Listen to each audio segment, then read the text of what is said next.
Olivia Palmer stood at the back of the chapel, her hands clenched into fists, the cool marble wall pressing against her spine. The air was heavy with the scent of lilies and the low hum of the organ, a mournful dirge that seeped into her bones. Black-clad mourners filled the pews, their heads bowed, their hands clasped together in solemn prayer. Olivia's mother, Martha Palmer, sat in the front row, her face a rigid mask of grief, her eyes fixed on the closed casket resting at the front of the room. Beside her, Olivia's younger brother, Ryan, sat stiffly, his jaw clenched so tightly that a vein pulsed visibly along his temple. Olivia swallowed the bitter lump in her throat. She had not seen her father, Robert Palmer, in nearly 14 years. The last memory she had of him was the day he walked out of their home, suitcase in hand, with a terse, "I'll be back for the rest later." He never returned. Olivia was 18 then, and Ryan was barely 10. Their mother had retreated into herself, taking on 2 jobs to keep them afloat, refusing to speak of Robert or why he had left. For Olivia, the memory of that day was a raw, festering wound that never quite healed. Now, she was here, at his funeral, surrounded by people who seemed to know more about the man her father had become than she ever would. The priest droned on, his voice echoing through the cavernous chapel, extolling Robert's virtues, a man of integrity, a loving father, a devoted husband. Olivia felt a flash of anger at the absurdity of it. Loving father? Devoted husband? What did they know? Her eyes roamed over the crowd, a sea of unfamiliar faces. There were a few familiar ones, old neighbors, distant relatives, men Robert had once worked with. But in the row directly behind her mother, Olivia noticed a group of people who didn't belong. A woman in her mid-30s with glossy dark hair and a tailored black dress sat between 2 young adults, a teenage boy and a girl in her early 20s. The boy had sandy blonde hair that curled at the nape of his neck, and the girl had wide, almond-shaped eyes that were red from crying. Olivia's gaze snagged on the girl's face. There was something hauntingly familiar about her, something that clawed at the edges of Olivia's memory. The girl's eyes darted to meet Olivia's, and for a moment, they both froze, staring at each other. Then the girl quickly looked away, her shoulders hunching as if to ward off the intensity of Olivia's scrutiny. Olivia's heart pounded. Who were they? What were they doing here? Why had her father never mentioned them? The priest invited people to come forward and share memories of Robert. A few old colleagues spoke, reminiscing about Robert's charismatic personality, his booming laugh, his generosity. Each word grated against Olivia's raw nerves. Then, to her utter shock, the dark-haired woman stood up. She moved with a graceful, fluid elegance, her heels clicking softly against the marble floor as she approached the podium. "My name is Anna Wright," the woman said, her voice calm and composed. "I was Robert's wife for the past 8 years." The room fell silent. Olivia's mind reeled. Wife. 8 years. She shot a glance at her mother, who sat as if frozen, her hands white-knuckled on the pew in front of her. Ryan's jaw dropped, his eyes darting between Anna and their mother. Anna continued, her gaze fixed on the casket. "Robert was a wonderful man. He was kind, compassionate, and dedicated to his family. He was a loving husband to me and a devoted father to our children, Ethan and Lily." She gestured to the teenage boy and the young woman, who both sat with their heads bowed, eyes fixed on the floor. Olivia's pulse roared in her ears. Our children? Robert had other children? A second family? This wasn't just a casual affair. This was a full-fledged life that he had built while his first family struggled to survive without him. Anna's voice quavered, and she pressed a hand to her chest, her eyes glistening with unshed tears. "He was taken from us far too soon," she said. "But I know that his spirit will live on in all of us, in his children, in his legacy. We will never forget him." Anna stepped down from the podium and returned to her seat, her children leaning into her sides as she wrapped an arm around each of them. The 3 of them looked like the perfect grieving family, the family that Olivia and Ryan should have been a part of, the family that had replaced them. Olivia felt a hot rush of anger, a tangled knot of betrayal, confusion, and pain tightening in her chest. She stood up abruptly, the wooden pew creaking under her weight, and stormed out of the chapel. The cold air hit her like a slap as she stumbled onto the front steps, gasping for breath. Ryan followed her, his expression stricken. "Liv, wait," he said, reaching for her arm. But Olivia shook him off. "Did you know?" she demanded, her voice trembling. "Did you know he had a whole other family?" Ryan's face crumpled. "I saw him a few months ago," he said. "I didn't know about them then. He just said he wanted to make things right." "Make things right?" Olivia let out a bitter laugh. "How? By abandoning us for them? By pretending we didn't exist? By lying to us for years?" Ryan swallowed, his eyes shiny with unshed tears. "I don't know, Liv. I don't know what he was thinking." Olivia wrapped her arms around herself, feeling as though she might shatter into 1,000 pieces. Behind her, the chapel doors opened, and Anna stepped out, her heels clicking against the stone steps. Her eyes landed on Olivia, and for a moment, they simply stared at each other. Two women, both grieving the same man, both claiming to be his family. But Olivia felt no connection to this woman. All she felt was rage, a burning need to understand how her father could have lived a double life for so long without them ever suspecting a thing. And as Anna walked away, her children trailing behind her, Olivia made a silent vow to find out everything she could about her father's secret life and the people he had loved more than his first family. The morning after the funeral, Olivia sat in her tiny kitchen, staring blankly at a cold cup of coffee. The events of the previous day played over and over in her mind like a haunting, fractured reel of film. The dark-haired woman, Anna Wright, standing at the podium, claiming to be Robert Palmer's wife for the past 8 years. The teenage boy and the young woman, introduced as Robert's children. The way they looked. The boy's sandy blonde hair, so reminiscent of her father's. The girl's eyes so eerily familiar, as though Olivia had been staring into a distorted reflection of herself. Olivia couldn't shake the feeling that she was missing something crucial, that there was more to the story than what Anna had revealed. The betrayal gnawed at her insides like a feral animal, refusing to let go. Her father had built an entirely separate life, a life she and Ryan knew nothing about, while they struggled to make sense of his abrupt disappearance. And now, it was as if they had been erased, their existence relegated to a mere footnote in Robert Palmer's legacy. Ryan shuffled into the kitchen, dark circles under his eyes, hair disheveled. He poured himself a cup of coffee and sat across from Olivia, staring down at the table as if it held the answers to questions neither of them dared to ask. "Mom didn't sleep," Ryan said finally, his voice thick with exhaustion. "She was up all night, pacing the living room. I tried talking to her, but she wouldn't say a word." Olivia pressed her lips together, a wave of guilt washing over her. Martha had been blindsided. While Olivia and Ryan wrestled with the revelation of their father's second family, Martha had been forced to reckon with the knowledge that her husband had been living a lie for nearly a decade. "What are we going to do?" Ryan asked, his eyes meeting Olivia's. There was a desperation there that Olivia hadn't seen since they were kids, back when Ryan would crawl in her bed at night after a nightmare, seeking comfort and reassurance. "I need answers," Olivia said firmly, her jaw set. "I need to know who they are, how they met, why he kept them a secret. There has to be more to this. People don't just walk away from their families and start new ones without reason." Ryan swallowed, his throat bobbing. "You're going to talk to her, aren't you?" Olivia nodded. "Anna, I have to." That afternoon, Olivia drove across town to the address she'd managed to find online. Anna Wright's house, or rather, the house Robert had shared with Anna and their children. The neighborhood was a stark contrast to the tiny, cramped apartment Olivia had grown up in.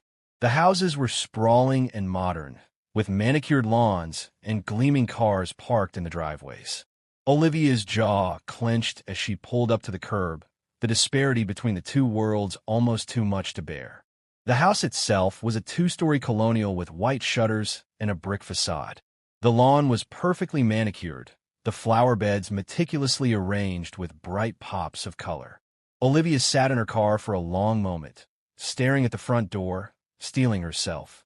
Then she stepped out and made her way up the walkway, each step feeling heavier than the last. She rang the doorbell. Moments later, the door swung open to reveal Anna, her dark hair pulled back into a neat ponytail, her eyes slightly puffy from crying. For a brief, fleeting second, Olivia almost felt sorry for her. "Olivia," Anna said, her expression neutral. "I had a feeling you might come." "We need to talk," Olivia said, her tone flat. Anna stepped aside, holding the door open. "Come in." The interior of the house was as pristine as the outside. Open floor plan, hardwood floors, tasteful furniture in muted tones.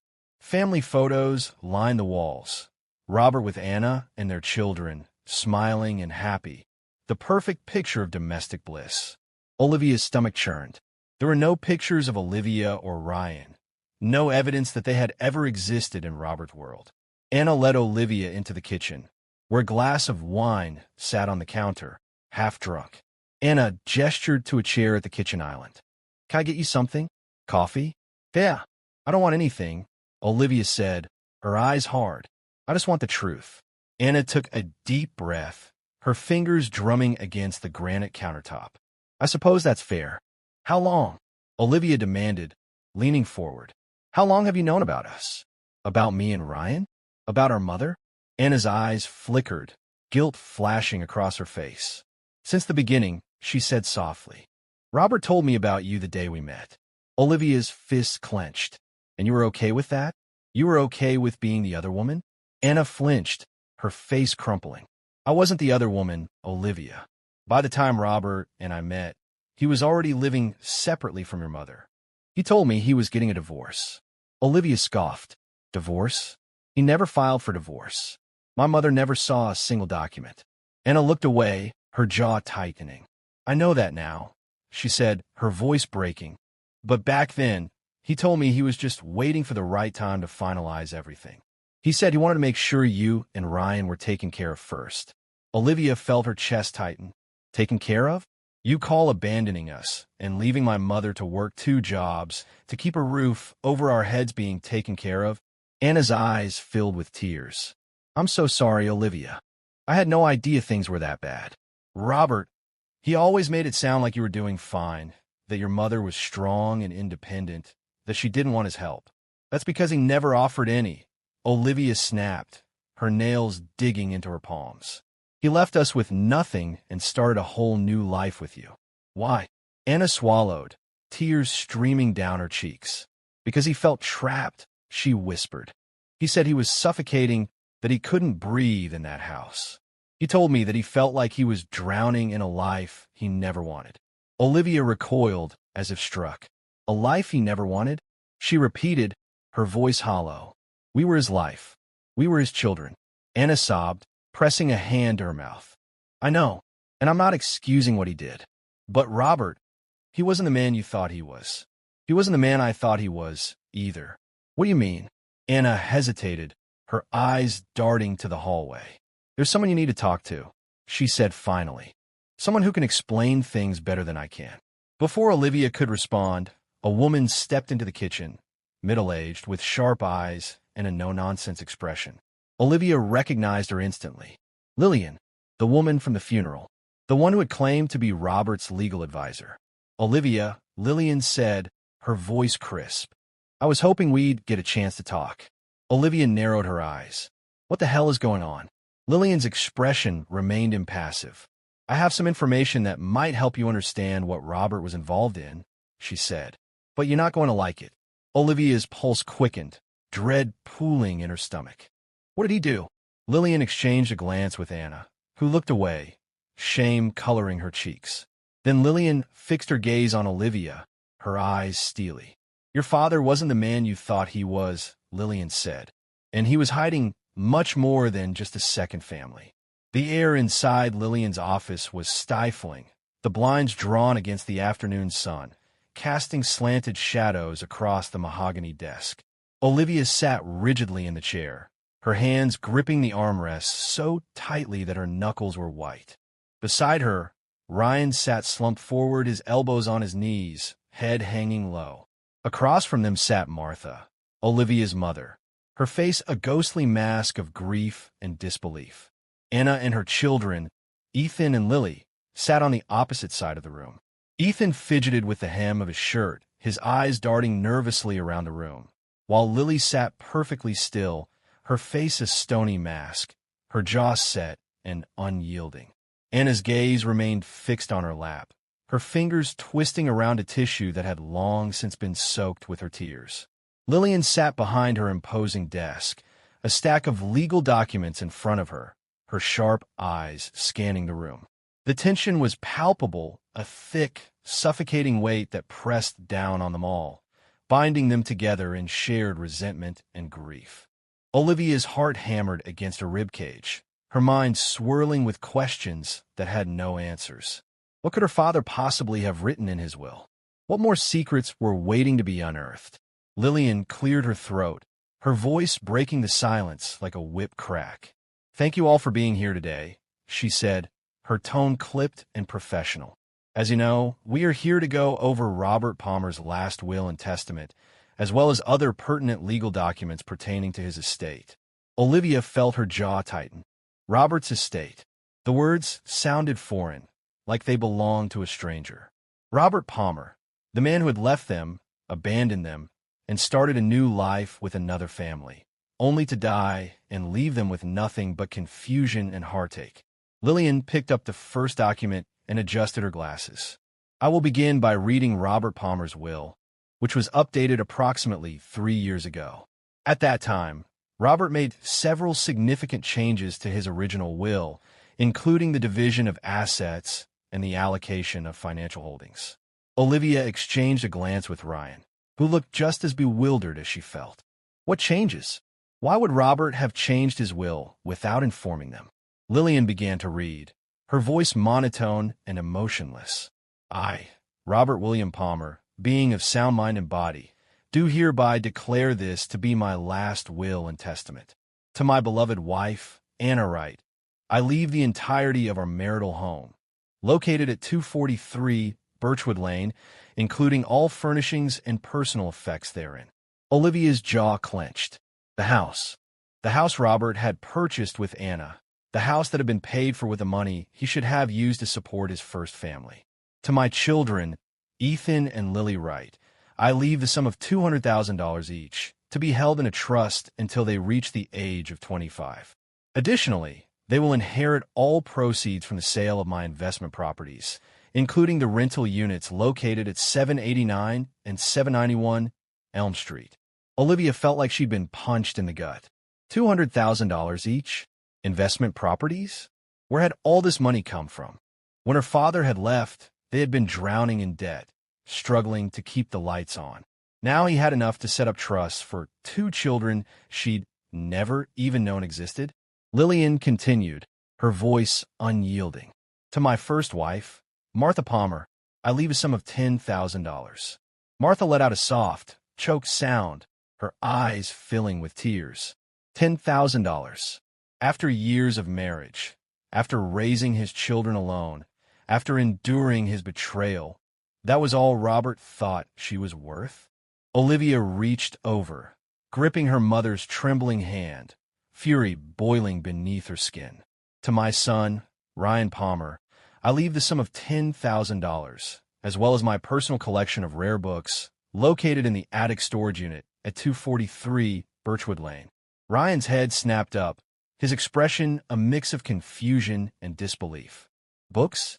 he said, his voice cracking. "That's it? That's all I get?" Lillian did not respond. Instead, she continued reading. "And to my daughter, Olivia Palmer, I leave the sum of $10,000, along with the contents of my safety deposit box at First National Bank, to be accessed upon presentation of the key located in the aforementioned attic storage unit." Olivia's mind reeled. A safety deposit box? What could possibly be in it? Lillian set down the will and removed her glasses. "This concludes the reading of Robert Palmer's will," she said, her voice devoid of emotion. "If there are any questions or disputes, you may raise them now." Olivia shot to her feet, her fists clenched at her sides. "Questions?" she said, her voice rising. "Yeah, I have questions. Why did he leave almost everything to them?" She pointed at Anna and her children, her face flushed with anger. "What about us? What about the years we spent struggling while he was off playing house with his new family. Anna's face crumpled, tears streaming down her cheeks. "I didn't know," she said, her voice breaking. "I didn't know how bad it was for you. Robert always said you were fine, that you didn't need his help. That's because he never offered it." Olivia snapped. "He left us with nothing and handed you everything. How is that fair?" "Enough," Lillian said sharply, her eyes like steel. "There's more to discuss." Olivia fell silent, her chest heaving with rage. Lillian picked up another folder and opened it, pulling out a stack of papers. "This is a letter Robert wrote shortly before his death," Lillian said, her voice softer now, as if she too were struggling to process what she was about to say. "It was addressed to you, Olivia." Lillian handed Olivia the letter, the paper trembling in her grasp. Olivia's eyes scanned the page, her father's familiar handwriting staring back at her, the ink smudged in places as though he had written it in a hurry. "Dear Olivia, if you're reading this, then I am already gone. I know that nothing I say will undo the damage I caused, but I need you to understand why I did what I did. I was a coward. I was weak. I was selfish. When I left, I thought I was protecting you and Ryan, but all I did was run away. There are things you don't know, things I never told you, things that could destroy you if you knew the whole truth. Anna and her children are innocent in all this. They never asked for any of it. What I did to them was just as cruel as what I did to you. But there is one thing you need to know, Olivia. The truth is in the safety deposit box. Everything you need to understand why I did what I did is in there. And I'm so sorry. For everything. Love, Dad." Olivia's vision blurred, the words swimming on the page. She crumpled the letter in her fist, her mind spinning with 1,000 unanswered questions. What was he talking about? What truth was hidden in that safety deposit box? And what had her father been so afraid of that he had gone to such great lengths to keep it buried? Lillian cleared her throat. "There's one more thing," she said. "Robert left a personal note for you, Anna." Anna's eyes widened, her face paling. Lillian handed her the sealed envelope. Anna's hands shook as she opened it, her eyes scanning the letter quickly. Her face crumpled, her shoulders shaking as silent sobs racked her body. "What is it?" Olivia demanded, her voice sharp. "What does it say?" Anna shook her head, tears streaming down her cheeks. "I can't," she whispered, clutching the letter to her chest. "I can't do this." She stood abruptly, her chair scraping against the floor, and fled the room, her children hurrying after her. Olivia watched them go, her heart pounding, her mind swirling with questions and suspicions. What was Anna hiding? And what secret had her father taken to the grave? A secret so dark that it had driven him to destroy 2 families in the process. And as Olivia sat there, staring at the crumpled letter in her hand, she knew one thing for certain. Whatever was in that safety deposit box was the key to everything, and she was going to find out exactly what it was. Olivia sat in her car, the engine idling as she stared at the brick facade of First National Bank. The morning sun glared off the glass windows, but Olivia felt as though she were enveloped in darkness. The letter from her father sat in her lap, the words still echoing in her mind. "The truth is in the safety deposit box. Everything you need to understand why I did what I did is in there." Her fingers clenched the key that she had retrieved from the attic storage unit at Anna's house. A small, unremarkable piece of metal that felt unbearably heavy in her hand. She had spent the entire night tossing and turning, her mind spinning with questions, theories, and the hollow ache of betrayal. What could possibly be inside that box that would explain why her father had abandoned them? Why he had chosen to leave everything to Anna and her children while his first family struggled to survive. Olivia swallowed hard, shoving the key into her coat pocket, and stepped out of the car. Inside the bank, the air was cool and sterile, the scent of floor polish mingling with the faint odor of paper and ink. The teller, a young woman with dark hair pulled into a bun, smiled at her. "How can I help you today?" "I need to access a safety deposit box," Olivia said, her voice steadier than she felt. "Box number 467. The teller nodded, typing into the computer. "May I see some ID?" Olivia handed over her driver's license and the key. The teller scanned both, her expression professional but mildly curious. "Right this way," she said, gesturing for Olivia to follow her down a narrow hallway lined with security cameras. They stopped in front of a heavy metal door marked Vault. The teller unlocked it with a code and stepped aside, allowing Olivia to enter. The room was cold and quiet, the walls lined with rows upon rows of small metal boxes. Olivia's heart hammered in her chest as the teller directed her to box 467. "I'll give you some privacy," the teller said, retreating and closing the door behind her. Olivia inserted the key, her hand shaking, and turned it with a soft click. The door swung open, revealing a shallow metal drawer. Olivia pulled it out and carried it to the small table in the center of the room, her breaths coming in shallow gasps. Inside the box was a single manila envelope, thick and slightly yellowed with age. Written across the front in her father's bold handwriting was her name, Olivia Palmer. Her fingers trembled as she lifted the envelope, the weight of it almost unbearable. She closed her eyes, taking a deep breath, then tore it open. Inside were several documents, a flash drive, and a small, black leather notebook. Olivia's pulse quickened as she flipped open the notebook. Inside were pages upon pages of her father's cramped handwriting, a series of journal entries, each dated and marked with a red pen. She flipped to the first entry, dated 8 years ago, a few months before he had met Anna. The words swam before her eyes, her father's voice echoing in her mind as she read. October 3rd, I can't sleep. The walls are closing in. Martha's voice is in my ear every second, reminding me of how much I've failed. Olivia barely looks at me anymore. Ryan doesn't even ask me to play catch anymore. I'm suffocating in this house. Every day, it feels like the walls are closing in. I need to breathe. I need to get out. But how can I leave them? How can I just walk away? Olivia swallowed, her throat tight. Her father's handwriting grew more frantic, the lines slanting upward as if he were writing in a fevered rush. November 15th, met someone today. Her name is Anna. She works at the firm. She smiled at me like she could see straight through me, like she knew exactly what I was hiding. She asked me if I was okay. No one's asked me that in years. Olivia's jaw clenched, her nails digging into the leather cover. Page after page, her father wrote about Anna, how she made him feel alive, how he felt like he could finally breathe again. But beneath the adoration, there was an undercurrent of desperation, of fear. February 2nd, Anna is pregnant. I told her I'd take care of her, but how? I can barely take care of my own family. But she doesn't know what I've done. Well, I got involved in. It was supposed to be a quick deal, just enough to pay off the debts and get us out of the hole. But now, they're threatening me. They said if I don't pay up, they'll come after my family. I can't let that happen.